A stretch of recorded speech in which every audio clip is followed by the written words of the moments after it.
Okay, so you want to open a gym, rent a building, roll in some equipment, and watch people pay you every single month to lift heavy things. That's the plan in your head, and honestly, it doesn't sound crazy. Walk into any gym at 6 p.m. on a Tuesday, and it looks like the easiest money in the world. Every squat rack is taken. Someone's waiting for the treadmill. There's a line at the front desk. You watch that for 10 minutes and think, this place must be swimming in cash. More bodies, more memberships, more money. Simple math. Here's the problem. That 1 hour you just watched is the most misleading hour of the entire day. A gym is not really in the business of fitness. It is in the business of selling you a monthly bill that you feel too guilty to cancel.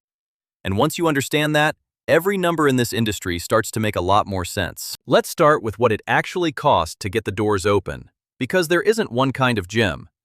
At the very bottom, you've got the discount chains, $10 to $20 a month, packing a warehouse-sized building with 4,000 to 7,000 members, run with maybe 5 or 6 staff at a time. That's a volume game. One step up is the traditional neighborhood gym. Weights, cardio, a few classes, usually $35 to $65 a month. Above that sit the premium clubs, $120, $150, sometimes more, selling you a lifestyle more than a treadmill. Then the boutique studios, tiny rooms built around one format, $60 to $130 a month or class packs.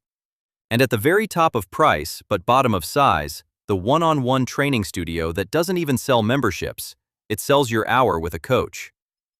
Every one of these is really answering the same question differently. Do you make money off a huge number of people paying a little, or a small number paying a lot? Now here's where most first-time owners get it wrong. They think the expensive part is the dumbbells. It isn't. The expensive part is turning an empty concrete shell into something legally and physically capable of holding sweating people for hours at a stretch. Landlords usually want 3 to 6 months of rent up front just as a deposit. Then the build-out. Rubber flooring that can take a dropped barbell without cracking the slab. $8,000 to $35,000. Locker rooms and showers with proper waterproofing and drainage. Another $15,000 to $45,000. Floor-to-ceiling mirrors. $4,000 to $15,000.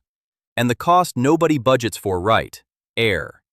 A retail unit was never built to handle a room full of sweating bodies for hours, so you need real industrial ventilation. And the fresh air requirement isn't a guess, it's code.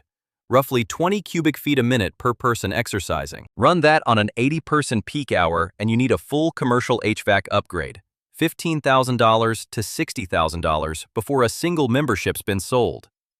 Add the deposit, build-out, licensing, insurance, opening marketing, and a cash cushion, and a modest gym can need $250,000 to over $900,000 just to open the door. Equipment is the next trap.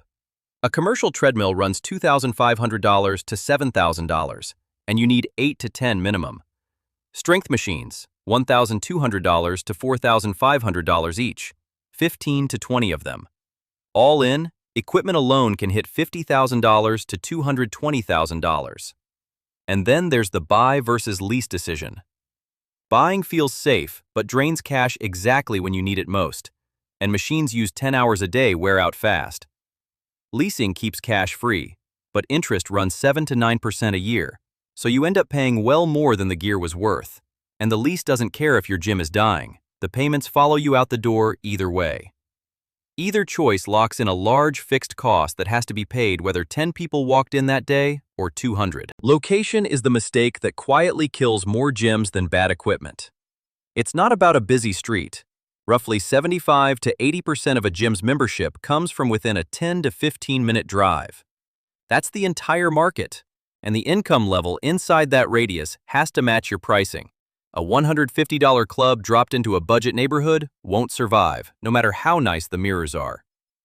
A city center storefront can cost $30 to $110 a square foot in rent a year versus $10 to $18 in a suburban strip mall.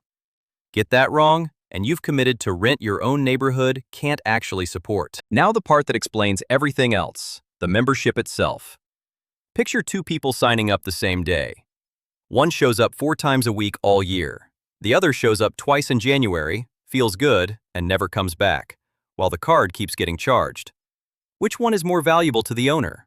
The second one. That's the single most important idea in this whole industry. The regular uses hot water, wears down the treadmill belt, needs towels washed, and takes up floor space during the busiest hour, which annoys other members. Every visit costs real money and real capacity. The Ghost member costs almost nothing, while their payment lands like clockwork and flows straight to profit. Industry data consistently shows close to 2 out of 3 gym members rarely or never actually use what they're paying for. The majority of a typical gym's revenue comes from people who aren't exercising there.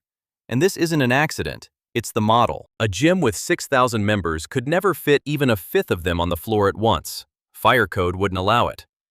A typical floor caps around 200 to 250 people. So the gym isn't selling access to a room, it's selling a bet that most members won't show up at once, and plenty won't show up at all. The forgotten membership sitting unused on a bank statement is one of the most profitable customers a gym can have. There's a seasonal wrinkle too. Close to 10 to 12% of annual signups land in January alone, driven by resolutions, discounted joining fees, and heavy ad spend. That single month hands an owner a cash injection and a wave of new billing. But roughly half of new members stop showing up within 6 months. And of the January resolution crowd, up to 80% have quietly disappeared by summer. February is the highest risk month, right when initial motivation fades before a habit forms. Smart owners plan their whole cash flow around this, using the January windfall to build a reserve for the quieter months. Owners who spend it like it's a permanent baseline get caught badly. There's also the franchise versus independent fork. A franchise gives you a known name, a proven layout, and better bulk pricing on equipment, but it costs an upfront fee of $25,000 to $55,000, an ongoing royalty of 5 to 9% of gross revenue, plus another 2% into a shared marketing fund. Independent owners keep every dollar. Franchise owners permanently hand back a slice for the brand recognition, worth it only if the extra volume the name pulls in covers what you're giving back every month. The psychology matters just as much as the math. People keep paying for what they don't use, partly out of optimism at sign-up, partly because it's a commitment device meant to force them to go, and partly pure inertia. Canceling means admitting the plan didn't work. And for $15 to $25 a month, most people would rather quietly keep paying than have that conversation with themselves. Even the physical design reinforces this. Clean layouts reduce intimidation for new members. Mirrors around the weight area can boost motivation, but too many in a beginner zone backfire into self-consciousness. Harder directional lighting shows off muscle definition in the weight room, while stretching areas use softer light, and faster music helps people push through a set with less perceived effort. None of it is decoration. It's all aimed at keeping members emotionally attached, whether or not they ever come back. There's a smaller hidden cost too, the music playing over the speakers. Businesses playing music for customers legally need a public performance license, and usually need to be licensed with more than one rights organization at once. Combined annual cost $1,200 to $3,500. Skip it, and the risk isn't small.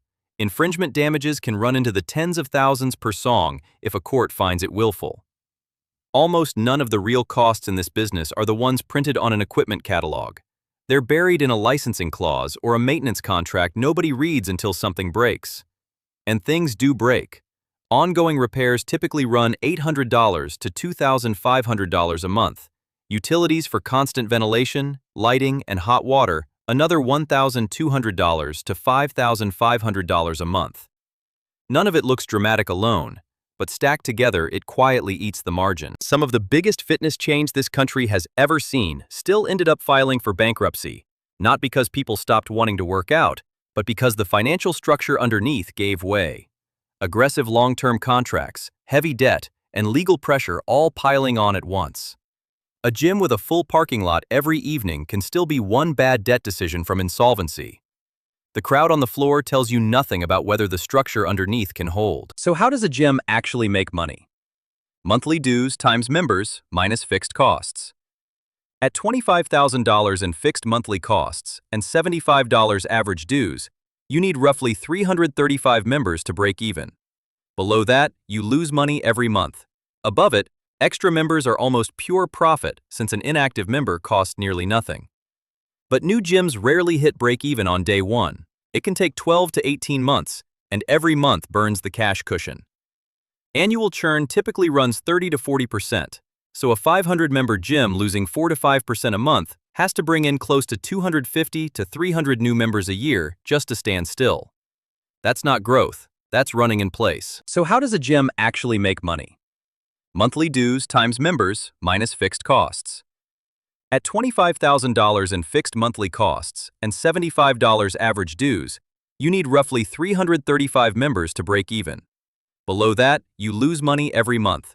Above it, extra members are almost pure profit since an inactive member costs nearly nothing.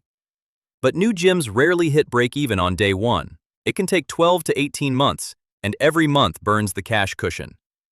Annual churn typically runs 30 to 40%, so a 500-member gym losing 4 to 5% a month has to bring in close to 250 to 300 new members a year just to stand still. That's not growth. That's running in place. And here's the part that trips up even careful owners who've done all the math right. None of these numbers move independently. A slow summer doesn't just mean lighter foot traffic. It means the January cash cushion gets eaten faster than planned, which means less room to absorb an unexpected repair bill, which means the equipment lease payment starts to feel a lot heavier than it did on paper. These pressures don't arrive one at a time with a warning label. They stack quietly, in the background, while the gym still looks exactly the same from the front desk. So if you're actually thinking about opening a gym, remember the one thing that decides whether you make it. It was never about how many people you can get to sign up. It's about how well you can survive on the people who stop showing up.